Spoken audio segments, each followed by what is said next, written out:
No Bones.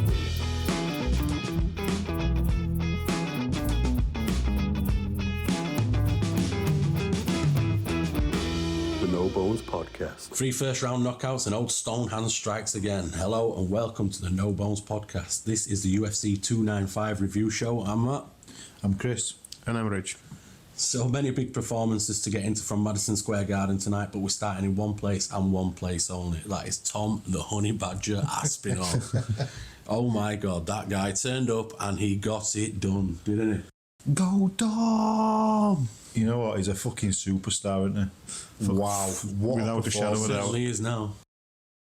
30 years at UFC, never been an English or British heavyweight champion. He's been on scene, a couple of years. He's absolutely white floor of everybody. I'm absolutely buzzing for him. Him and his dad and all that emotion that was running through him as he lifted that belt, putting it over his dad's shoulder. And I mean, it's just so fucking impressive, man. Just so fucking impressive. This guy took this fight with 2 weeks' notice. Pavlovich had a full camp because he was back up to Jones Miocic. Aspinall didn't. He kept going on. He got his phone call at 4 a.m, took this fight. There's even been news coming out this week that in first few training sessions after that he pulled his back, so he hadn't even been able to do that much. And man, he came in and he took over and he fucking showed him how it's done. Yeah. Everyone will call this fight 50-50 before, prior to fight. Nobody said that now, isn't it? It wasn't 50-50, it was just domination, really. yeah, it was. You know what? As it started the fight, I was nervous before. I had sweaty palms. I was fucking fidgety. I didn't know what to do with myself. And especially when he took I think it was a straight left or right from Pavlovich, and he took a step back, Tommy, first round, and you could see it rattled him. Whether it woke him up or whether it really did rattle him. Honey badger instinct. Yeah. It did. It did. I mean, it started off respecting it, didn't it? They stood there, they're squaring off, they've got their arm on each other's shoulder, they're looking at each other. I'm thinking about it back now, I'm looking at Tom's face and I'm reckoning his internal monologues going, you're a nice bloke, Pav, but I'm going to knock you the fuck out in a minute. And he was bang on. I mean, they were coming out, they were feeling each other up. Tom was swinging them calf kicks, trying to keep his little distance. He didn't want to go straight in. We know what Pavlovich can do when he comes out like a steam train. Everybody thought that that's what was going to happen, but he felt him out for a bit, didn't he, Chris, with leg kicks and that? He did, yeah. Like we thought, he said, I'm not like all these other heavyweights. I'm not going to stand in front of Pavlovich, and start trading bombs with him. And he didn't do that. He did his usual thing, on his feet, light, in and out, couple of leg kicks, trying to get his range. He showed his class, man. Yeah, for sure. I mean, I've been banging drum for a while on him. Maybe a bit over the top. I think people think I've got a crush on him, but I certainly have now. Yeah. But I mean, this guy, man. We like him because he's from out neck at Woods. But everybody's ranked him coming through. But he has made people stand up and take notice now. I mean, Pavlovich, most dangerous fighter in UFC, in a lot of people's opinion. He's on a streak of 6 knockouts in a row. All of them within about a minute. The guy gets in and gets business done. Yes. And then, wow, the fight's up to evens, but I predicted on our preview show that I think Pavlovich might just take it because of the lack of preparation that Tom's had. But I was over the fucking moon to be wrong, man. And how wrong was I? It was just so impressive, so impressive. I gotta admit, I did not expect that at all. I did not see that. I thought this might go into like 3rd round or something. I just did not think that Tom will just kind of stand and bang with him. No, he didn't stand and bang, but I thought his avenue to victory would be let him gas a little bit and then show his technical ability a bit later on. And that was kind of make sense plan, wasn't it? And then he didn't do any of that. He just kind of, I think he went with it. I think he just went with his instinct, didn't he? Trust in his stand-up, don't he? Yeah. I think the first, like I said, 10-15 seconds felt each other out, and then just kind of thought, okay, I'll do this and that, and he just took over, and it was just unbelievable. You could see what it meant to him at end, like, couldn't you? Yeah. Guy, man, I mean, I know it's only interim belt, but for whatever reasons he's behind that. He's the heavyweight champ, though, isn't he? Yeah, he is. He is. He's definitely, for me, he's best heavyweight on the planet. He is. I mean, he said, a lot of people are saying that these two were the 2 best heavyweights on the planet going into this fight. And after tonight, man, you can't see how anybody's going to challenge him, can you? Well, the stats back it up, don't they? Yeah. Both of them this first and second shortest time in octagon time. Yep. But we spoke about this off mic now. He does have a problem. Who is he going to fight? I think Cyril why all day though? long. Well, he's ranked number 1, isn't he? He is, but Cyril Gane, he's out there, but he's still ranked number 1, so you can't. Well, you can fight him, I guess, but for what? He's going to defend his interim belt. with Well, I think Cyril they were Gane talking as well. about it a little bit after, weren't they? I think it was John Anik that brought it up, that said, are they going to try and talk Miocic into it? Like, but I don't think they will. I don't think that's gonna It's happen. interesting though because he's got one fight left only, hasn't he? Yeah, and he's it's- got one fight left, but he's just had probably an 8 to 10 week training camp, aren't he, ready to fight Jones. So he's in physical condition, isn't he? He's ready. And if it's going to be 8 months to a year that Jones is out, Yeah. it could fit another fight in there technically, but like we say, what It mu- happens if he loses that Well, fight? yeah, complete mud as waters, He's doesn't it? 41, almost 42 years old. Why would he do that? You know what? When you're 41, 42, I recover after heavy fight. It's not 2 weeks, isn't it? I think Aspinall makes light work of him anyway. To be honest. it probably is now. Look at it. Maybe in his prime, because if Stipe would have been, 10 years ago, that maybe would have been different conversation. But at the moment, I don't know. Yeah, only one for me will get close to him. When I look at all of them in top 10 is Jones. It's only one for me that's even close, I would say. Yeah, I hope he gets You're that probably fight. right, yeah. I do. Like I said, we were talking about before, I can't think of I cannot think of an heavyweight that's been anything like Aspinall. No. With his style, with his speed, with his power, finish rate, all of it. His full package for me. Modern heavyweight, isn't he? Yeah, he's got all the attributes to get to the top and to stay at the top for a very long time, I think. And he's going to headline events over here. He's going to headline events knocking about. If they can find the opponents for him, hopefully they do. We'll see what happens with him. I think Dana likes him, doesn't he? It looks like they get along good. Just a nice guy, isn't he? Once so long ago, he was crying because he got a $50,000 fight at night performance. He's just such a humble, nice guy. I've not met him personally, but from everything I've heard about him, people love him. He's just a nice, normal guy. I like his after-fight speech when he's trying to inspire people. It's a good thing to do. Instead of, look at me, I want this. He's like, people, look at this. I've done this just because, I didn't just sit there home and dream. You can do it, just basically get your asses out of, from the couch and do things you want to do. And I like that. It's inspirational, isn't it? Yeah. I'll tell you what, it does lead up to for next month for us boys. Going over to Manchester and watching. Oh, yeah, that's a big night, isn't it? Tails at Octagon, yeah, we're going to watch Bisping and Tom Aspinall himself along with Craig Paul from Tails at Octagon night. That will be nice. It'll be nice. He'll be coming out to a good old cheer from crowd with his belt, won't he? Yeah. Well, there you've got 2 out of 3. Can you imagine Bisbin and Tom walking out both of the belts? Fucking, how cool would that be? Like, literally holding above their heads. Definitely hear more about Bisping, won't you? I think this lead up to this fight has been more about Bisping than it has Aspinall. He's got himself involved as well, hasn't he? But Yeah. Because he loves him, doesn't he? He just wanted him to be a champion. Yeah, He's they're close, absolutely. I think he's his biggest supporter, Bisbin. I mean, it's second good- biggest behind me. Oh yeah. Sorry, Chris. I didn't want to take it away from you. Fucking hell. It's good value. It's good value is Bisping though, anyway. Like it's good value. Well, how cool's that though? There's only ever been 3 UK UFC champions, and we're going to see 2 of them next month. Yeah. Yeah. And Maybe both who the knows? favourites as well. Who knows? Maybe Leon Edwards will pop in for a pint or two. We'll see all 3 of them. But anyway, If he goes near Tom, I'll flatten him. I don't think Tom will. He met like work a Leon Edwards part to be fair. Anyway, let's move on now to the second. Well, to the main event fight: Yuri Prochazka against Alex Pereira. It's a second to us. First one to everybody else. Yeah. I mean, this was pretty similar in vein to the other one. Is nobody really knew where it was going to be. The odds, the bookies' odds, and everything. Everybody thought this was going to be an extremely close fight. Both of them coming out looking absolutely badass, staring each other down across the octagon while Buffer's doing his intros and stuff like that. I mean, the stare off the other day after weigh-ins was intense as they come, and they were carried it on in octagon before the fight tonight. And then they got into it. With Pereira starting strong with his leg kicks, wasn't he?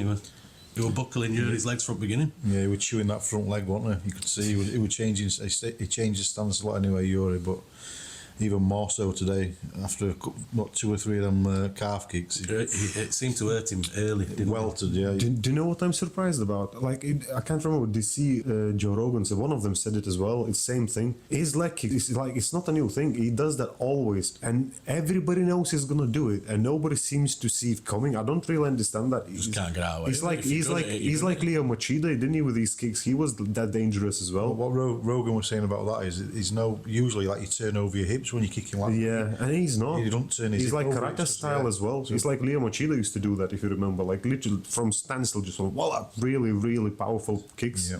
And he does kind of same thing, so nobody sees it coming. Both warriors, aren't they? I absolutely fucking love that fight. Well, the intensity of it was unbelievable. You just edge your seat stuff while they're squaring each other. I was shaking. Build up to it with spine tingling one. It was unbelievable. And that stare down what you mentioned. Yeah. Oh, yeah, from after weigh-ins the other day, yeah, it was intense as well, wasn't it? And yeah, I mean, you could see Pereira's calf kicks were working because, like you say, he were changing stances, and then he went for takedown. He shot, you could see where he had his legs there, and then Alex seemed to get him in a guillotine hold. He were trying to pull him down, probably a bit too early for him to get it out. And so he still had a lot of power, did Prohaczka, and he managed to pull himself out of it, and then he picked him up and he dumped him down, and then he sort of got control over Pereira for rest at first round. But Alex did well. He kept him close, prevented him from swinging them big. He got a save by the bell, really, didn't he? He got a save. Yeah, about a minute and a half he had to survive while he was underneath him, and I think he did it pretty well. His defence training with Teixeira kicking in, I'm guessing. And he kept for fair play to him. Eventually he got up as well, didn't he?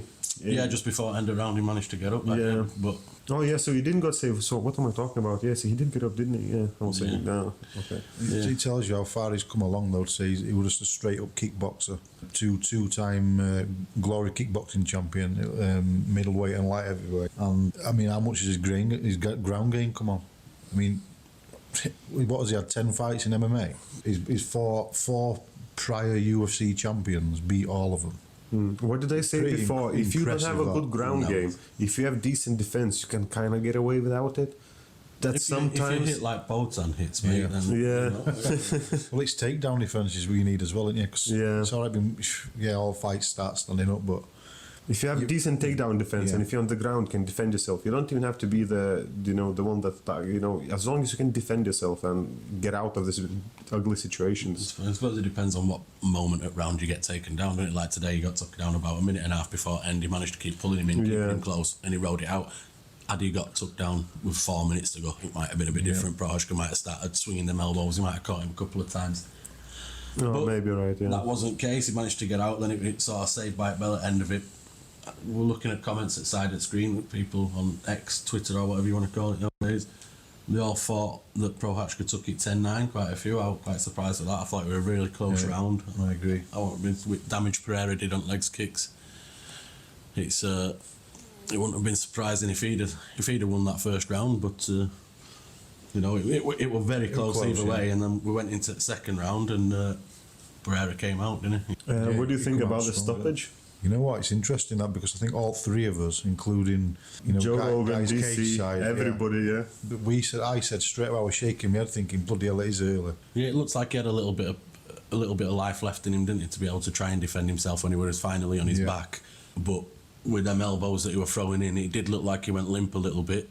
Yeah, for like a split second. Yeah, but you know how tough he is, don't you? So it's like you that's what it was. He tried to survive, didn't he? Yeah. And then he couldn't get up, so he went back down on his knees and. I'm not sure whether he was falling backwards and tried to grab his legs, or he would actually, that was his move, just hold the legs and pull back. I think he went limp, didn't he? It was unnatural, wasn't it? Well, he admitted it to an end, didn't he? Which that's off to blow. I mean, he could have complained, he could have cried out early stoppage and stuff. The honesty of the warrior. People thought of that, but he just said, he said, I think it was a good stoppage. He said they were out. And it's not first time he's admitted that. He admitted he were out in his last fight against Teixeira from that up kick, didn't he? And Reyes, I think, wasn't it? Reyes fight, up kick front back, and he admitted he were knocked out for a second or two then, and then he pulled that round. And I tell you what, he don't go down in our estimation, does he? He's an absolute warrior. Oh, he'll be back. They'll fight again, I think, definitely. And can you imagine boxers saying that?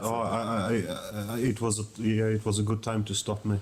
Can you imagine boxing say? Can you imagine Fury say, "Oh, I lost that fight. I really did." Not many people. It's usually against the fighter's bloody nature, isn't it?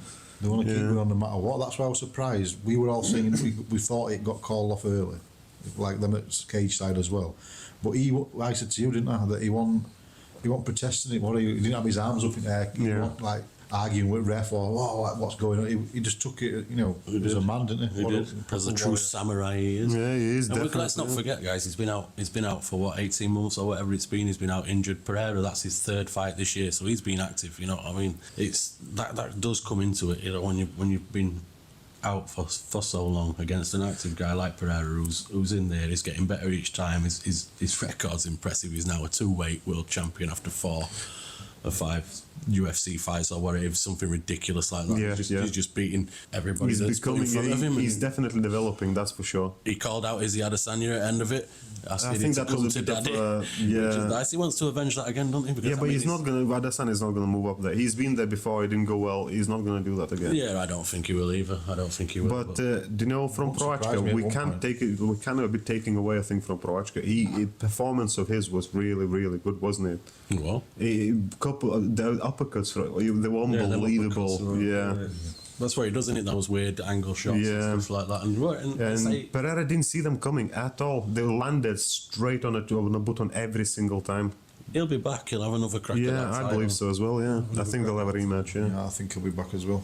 I mean, it's probably going to be Jamal Hill. I'm not sure exactly how long he's out for until he gets back into Octagon, like, but you know, He did have a bad injury though, didn't he? He's going to have his chance to win belt back that he vacated, but we'll see where that goes. Yeah. We'll see where that goes. Right, okay, moving on. So, Mackenzie Dern and Jessica Andrade. This was a fight that went different to how we predicted. We all thought Mackenzie Dern would come in and get it done, take her down and submit Andrade, who's been on a 3-fight losing streak, albeit against some very top-class opponents. But she came in today and she looked a stronger fighter, didn't she, Rich?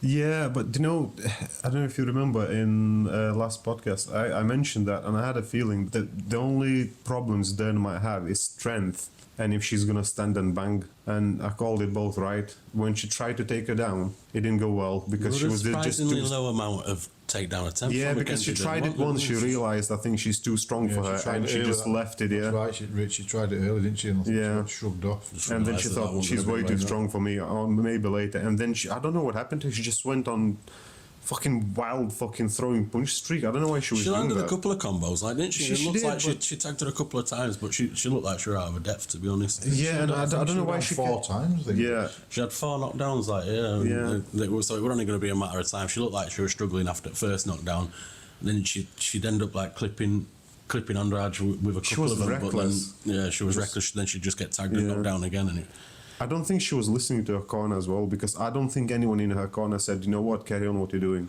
Maybe she just panicked. If game plan 1, which of taking it down didn't work, maybe she was sort of panicked. Let's, for argument's sake, let's say her corner said, let's keep her busy.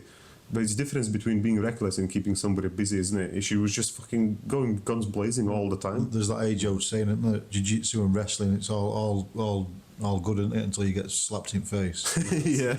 until you get knuckle on jaw, it wakes you. And she was standing and bagging with Dern Andrade, and you've seen yourself how her arms look bigger than mine. I mean, she fucking knocked me out. Yeah, well, almost certainly.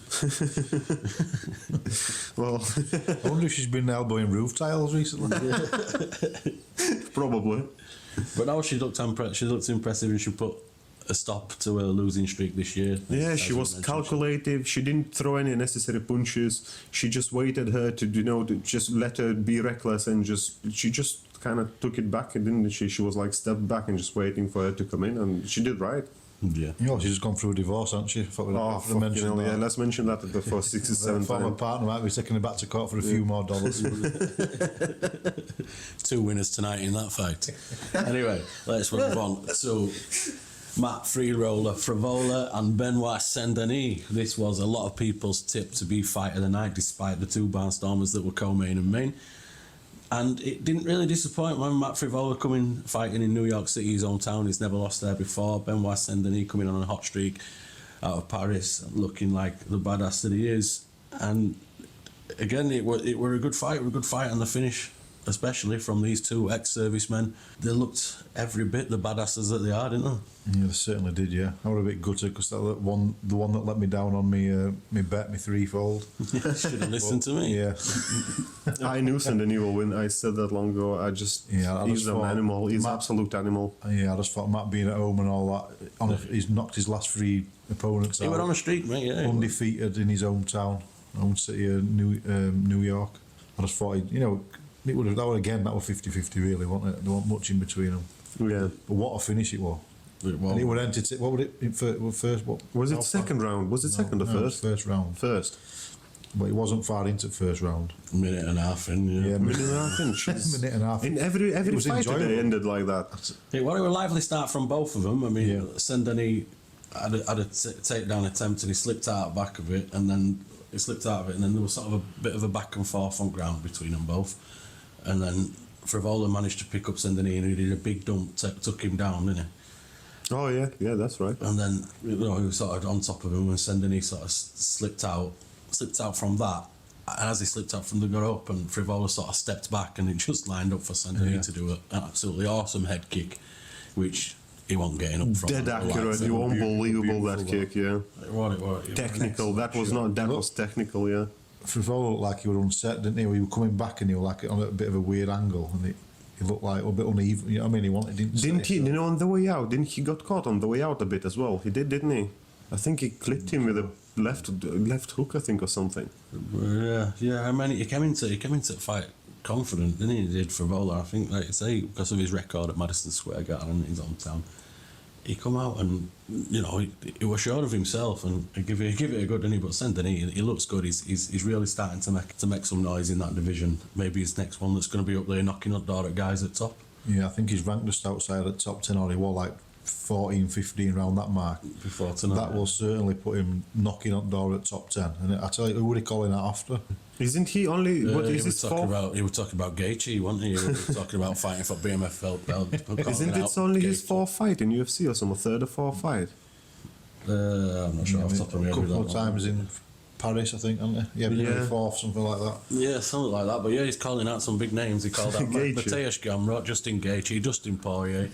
Wanted to fight for BMF belt. I mean, the guy's got some ambition, man. Why not? Knowing a bit about his history and what he's, his armed forces career and what he's done. Thing is, you're not laughing, and you can see that. You can see him being a champion, can you? Yeah, he's got them. He's got minerals, hasn't he? Yeah, I mean it's a stacked division, but he's making waves. He's making waves, and he's doing it impressively.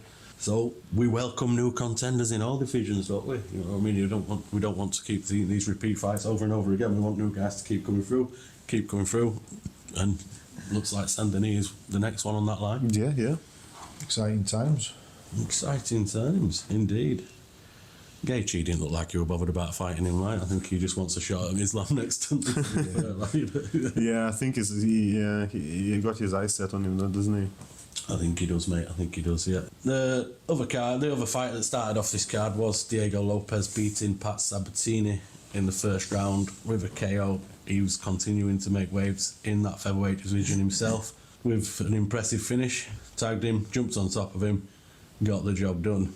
So, yeah, I think that sort of brings us now to the end of this UFC 295 review show.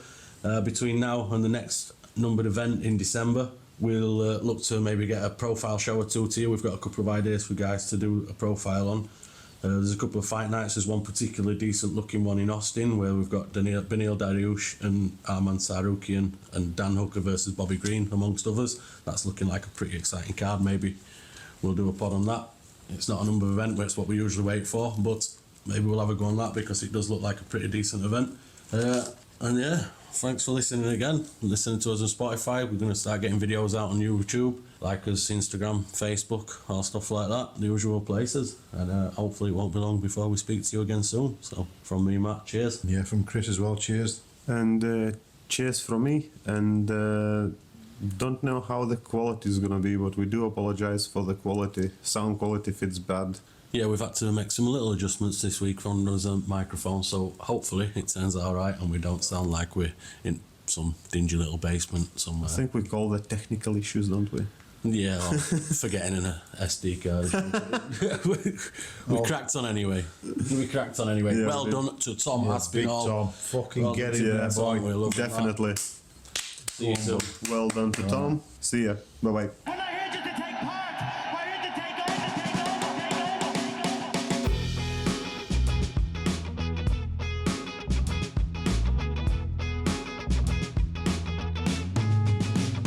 No bones.